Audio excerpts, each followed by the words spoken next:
Hello everyone, welcome back to my channel. Today I have another One Piece reaction and review. This time it's chapter 1100. We made it. So this is a big milestone. The chapter is titled Thank You Bonnie. But yeah, this is a big milestone. So I don't know. This is probably going to be a pretty good chapter. Just because that's what usually happens about at big milestones. That's what Oda likes to do. But at the same time, I'm not gonna go in expecting much. I know it's gonna be great either way. I've been missing a lot of these videos. I just been busy a lot traveling for Thanksgiving and stuff like that. And I know that happens like all the time, but I'm gonna try to put a lot more effort into actually getting these videos out weekly or like when the chapters release and getting it a lot more consistent. I feel like a lot of days there's also times when I'm just like, oh, I'm just tired. I don't really feel like doing it. But then, like, sometimes when I'm tired, I do it. And I'm like, okay, I actually had a good time. Like, I enjoy just reading One Piece and talking about it. Anyways, I just feel like I want to be more consistent, so I'll try to do that. Anyways, let's get right into the chapter. Starting off, we have a nice little cover request, and it's Sanji cooking vegetables, making Usopp nostalgic about the Usopp pirates. So, obviously, each of the vegetables reminds him of one of the kids, carrot, onion, and pepper. What was his name? Just Pepper? I feel like that doesn't sound right, but obviously he's based off of bell pepper, so I don't know what else he'd be. But yeah, just a cute little cover right there. Now let's get into the chapter itself. All right, so we're still in the flashback, obviously, and we have Kizaru or Borsalino saying, I'm afraid I'm here on business. Man, it's cold. This place sure is a far cry from Punk Hazard. Was he? Oh, okay. I guess this is when. Is it far cry? I was trying to. Okay. So I'm guessing this is Vegapunk's new location or new lab after Punk Hazard. Or that's what I'm assuming. And Vegapunk says, just you wait. The future will be born right here. My head is overflowing with ideas.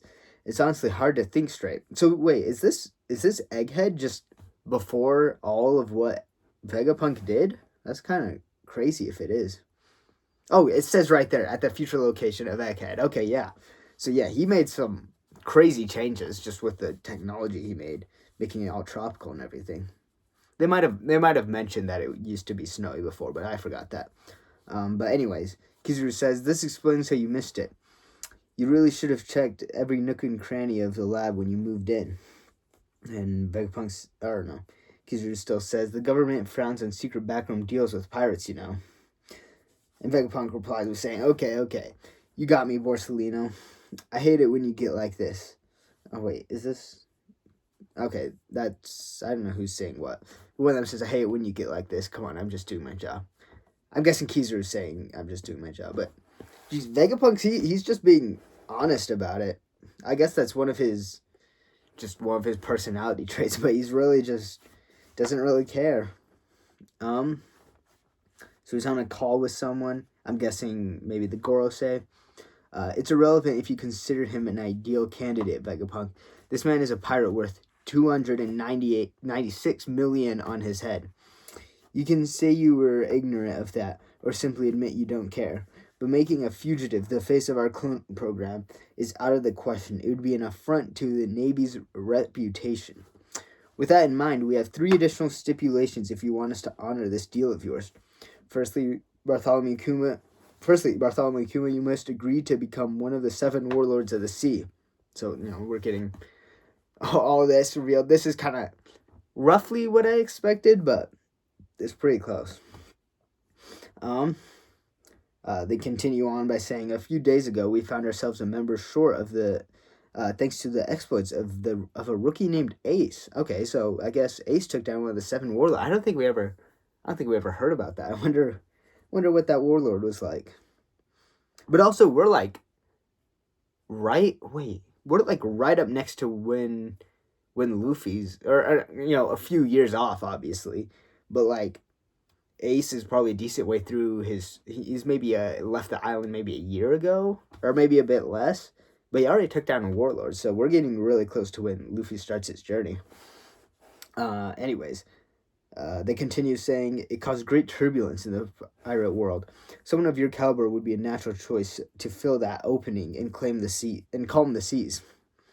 Our second condition is for you to undergo procedures to become a human weapon for the Navy. Kuma asks, "Are you talking about modifying my body?" Precisely. You already have all the traits required to be an effective warlord. So you'll become a paragon of fear. Sorry, I lost my spot. For pirate scum far and wide after you receive your enhancements. Kizaru says, "I second that. The Navy would love to have you on our side." Can it, Kizaru? That's Vegapunk right there. I'm trying to figure out what Vegapunk feels about all this. I mean, he obviously went through with it in the end, but like, I don't know. I still get weird feelings about Vegapunk. Because it's like, it feels like he cares more about all of his science and advancements more than like actually doing a whole lot of good. I mean, like, he's still a good guy, but it feels like he just gets caught up in all of his science stuff a whole lot. Okay, it looks like this is specifically Saturn talking, but he says, "You see my point, but that's not all. You aren't like other pirates, Kuma. We are well aware of your history with the Revolutionary Army. If you accept our offer, we must take precautions to ensure you never turn over your power against the world government again. Which brings us to our third and final condition. You must agree to give up your free will and sense of individuality." Yeah, that's the real kicker there. And Vegapunk's actually way mad right now. He says, "Saint Saturn, that would be tantamount to killing him. This is because none of the other warlords follow orders, isn't it? If you snuff out all the humanity left in his cyborg, you'll have nothing but a robot. Do you really expect me to murder a man?" And obviously the Gorosei don't care. "You forget yourself. You're a military science, and you have no right to talk back. These conditions must be met if this criminal wishes to save his daughter. It's a small price to pay considering how expensive and difficult this procedure would be otherwise. I have no obligation to help this girl." Yeah, and Kuma's just like, what a thing to hear. Giving up, like, I mean, as Vegapunk said, pretty much dying in order to save his daughter. It's brutal. I feel like you could argue it's even worse than dying because they're using your body as a puppet pretty much. And, using it as a face to represent something that you disagree with completely. So it's terrible. I didn't need to say that, but it's awful. Vegapunk's still yelling, "This is murder. It'd be perverse to modify a human like that. I won't." "Vegapunk, please do." Oh, this is Kuma saying that. "I've been worrying all this time, thinking it might be impossible to save Bonnie." Oh, but he's crying from joy right now. "I'm so grateful. I'll happily accept my fate so long as Bonnie is cured." Kuma. Jeez. The fact that he's so overjoyed just about hearing that he can cure his daughter that he's crying it hits right. It hits deep. Jeez. All right. And there's Bonnie running around the lab. Vegapunk, how long will it take you to finish Kuma's modifications and cure his daughter? Dealing with the sapphire scales will take 6 months, but it'll take an extra year on top of that before she can be exposed to natural light. That's a total of about a year and a half before she's cured. Kuma's modifications will take 2 years at minimum. Thank goodness she really will be better by the time she's 10. How old is Bonnie and... Okay, I get... Ace left 3 years before Luffy. Okay, so Bonnie's probably a bit younger than what she makes herself appear to be. That's what it's sounding like right now, at least. Because when we first saw her, she would only be like... What? I don't know how old she is right now. She's not 10. She's not even 10 yet. So what, like 12 at max? So I guess she's making herself look older to, I don't know, have a better reputation, I guess. Because if she was just a kid, no one would take her seriously, I'm guessing. Anyways, They continue on by saying, how can we trust you to remain obedient after she's cured? Your daughter is our only leverage here. I have no intention of running. Be that as it may, the world government will have to take custody of her once her treatment is complete. She'll be free after you follow through with the erasure of your personality. And Vegapunk is shouting out again. But that would mean Kuma won't get to see Bonnie after she's cured. I mean, like, yeah, but it's also, sadly, I don't think it would matter too much because he'd be getting his modifications. Unless they plan on curing her first and then doing the modifications. Correct, his modifications will commence immediately. It'll be an ongoing process. Okay. So it'll be like midway through, I guess. As he starts to tenure as a warlord. And oh yeah, I guess I just remembered. They've been slowly removing his humanity little by little. He was only completely like devoid of his personality at Marineford. So before that, he still had bits and pieces. Very small amount, but he still had it. As he starts his tenure as a warlord and helps the government tame the seas. After his daughter is cured, any contact between them will be forbidden to ensure they don't escape. If there's any hint of defiance from any of you, I guarantee she will spend the rest of her life as a slave. I wonder how she escaped then. Because it seemed like they were very, like, taken into custody by the world government. Like, I don't know. How would she escape? And Kuma says, I won't try to see her, I swear. I only have one request. Don't tell Bonnie the truth. She can't know about her illness or that she's being kept as a hostage. Interesting. I don't want her to wake up after her surgery in some soulless government facility. Take her back to Sorbet and keep her in the church where she grew up. If you can grant that one request, I promise you, I won't seek her out. I'll obey without question. And Siren says, very well. It makes no difference where she's kept as long as the government oversees it. Looks like we have an interesting 2 years ahead of us. Okay, so yeah, that is interesting. So it's not like she was in prison or anything. She's just at the church, which might have made it a bit easier for her to escape, I guess. Bonnie, we'll be staying here for the next 6 months. Really? So you're staying with me? That's right. They think Kuma was saying, that's right. They think I may have come down with something too. So they need to run some tests. Snap, that means we're going to be together. Yay. Of this weirdo with Sentomaru. That's rude. I guess we did see her running around with Sentomaru. Have we gotten any interaction with them recently? Because I wonder if... I can't remember. These chapters have been so crazy. I have a hard time remembering everything. Wow, this place has so many windowless rooms. Yes, but be careful. There's all sorts of dangerous gadgets around here. And Vegapunk, he's working away. Extremely stressed, obviously. That's it. I can create the weapon of my dreams now. The brain waves won't stop. Someone needs to write everything I'm thinking down. If only they could eat and use the toilet for me, too. I'd never have to stop. I'm so short-handed, it's maddening. I just had another eureka moment. This is going to keep me as busy as a beaver. I wish there were 5 more of me. Okay, so I guess this is the start of when he separated his brain, which it's interesting that, like, I didn't think all this stuff happened so close to present day. Like, it's maybe only 5 years from present day, I guess, and only 3 from when from the start of the series. So that's interesting. I thought it was, like maybe 10 years away, but I guess not. Yeah, so just some flashes. They're working on Kuma, obviously, and also doing the checks on Bonnie. Just Bonnie just having a blast. So just ignorant of the terrible stuff going on. Unit cargo ship pulling up. I guess these are... Oh, yeah, they bring all the food. And everyone's just chilling together. Even Kizaru's there, which is strange that he's just also there hanging out with everyone. Kizaru's just so strange. And I guess that's the point, is that he's unclear justice. You can't really pinpoint what he'll do. So, yeah. Oh, and they're doing all the dance together.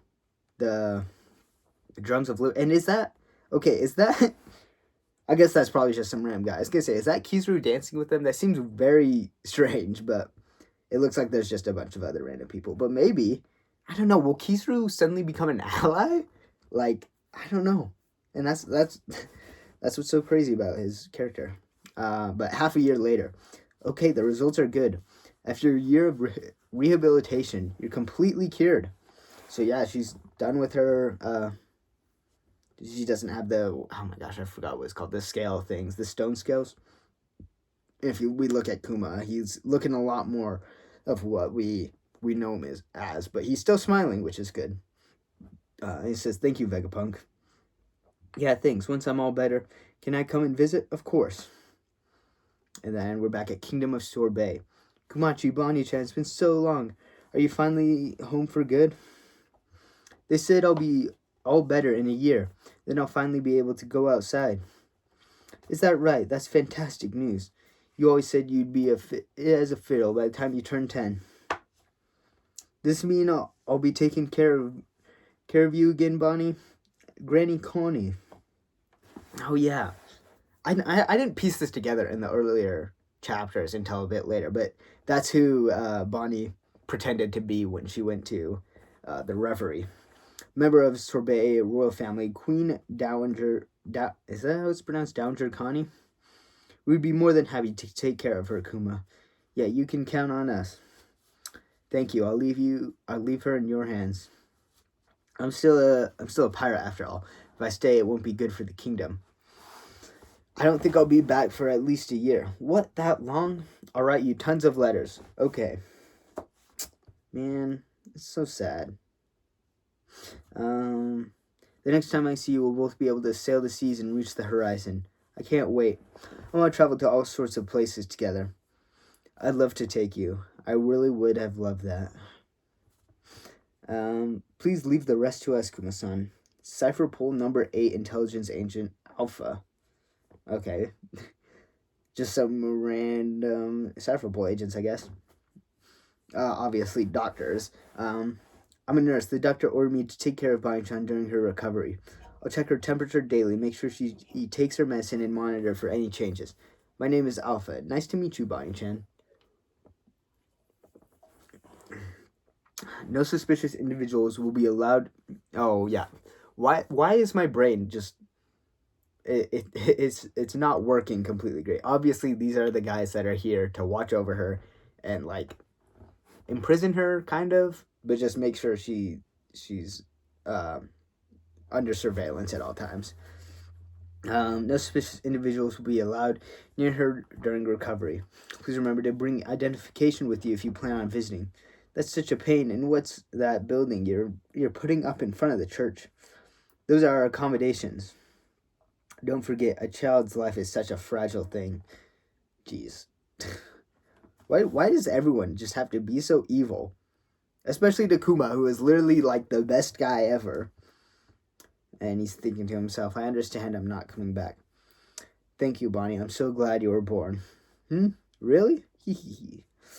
Take care.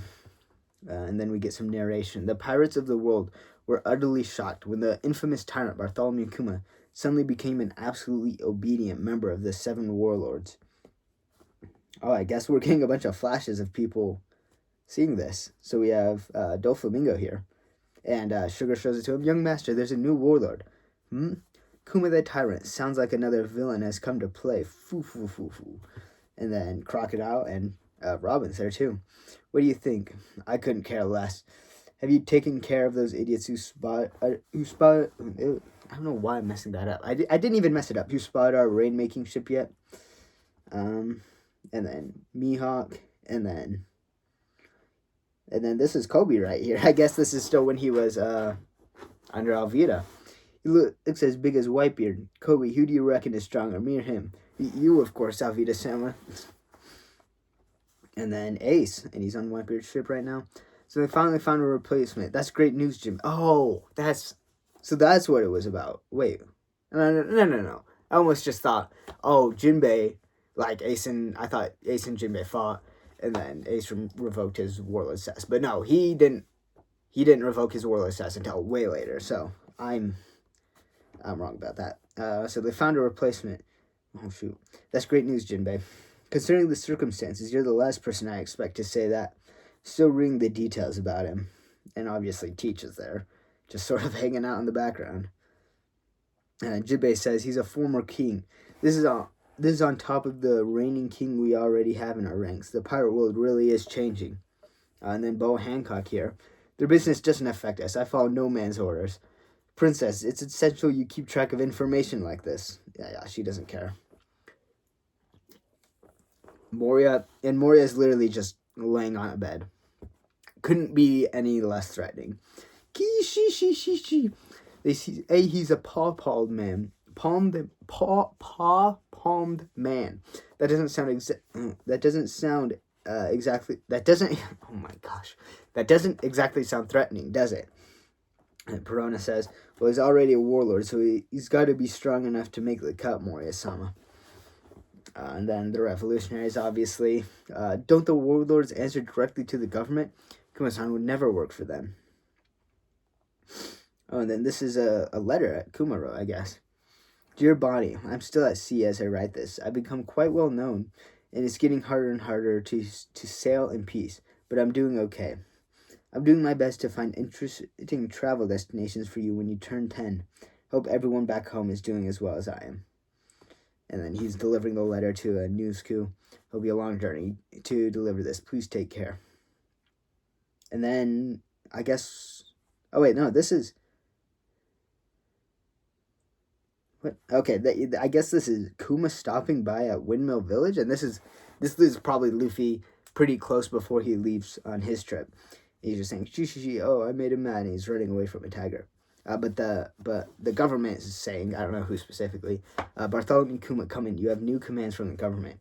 What is your current location? I'm in the East Blue. What are my orders? Interesting. So I wonder what effect he'd have at Windmill Village. That's interesting. I guess we'll see in the next chapter. But also, didn't mention but the sail of Kuma's ship. It's a drawing of Kuma that Bonnie did earlier. Let me see if I can find it. Where is it? I know I saw it just a bit earlier. Maybe it's way back. What? Yeah. It was just in that like montage section. She made a little picture of Kuma that just says "Daddy." I didn't bring that up, but that's because I didn't think it would mean anything. But that's cute. Man, this backstory has been great. I don't know how many chapters it's been, but it's been consistently good. And I'm guessing we're gonna get like, I don't know, like what is Kuma doing at Windmill Village? Because depending on that, like we could get a whole nother chunk of this backstory that lasts a good few more chapters, or it might be something more minor, or it just cuts off before we get some huge information revealed, which, wouldn't surprise me, and it might just be one chapter, but yeah. Another great chapter. Can't wait to see what happens next. So I'll just end the video here. Thank you for watching the video. Please leave a like and please leave a comment on your thoughts on this chapter or on this video. Remember to save Blobfish, and I'll see you guys next time. Bye.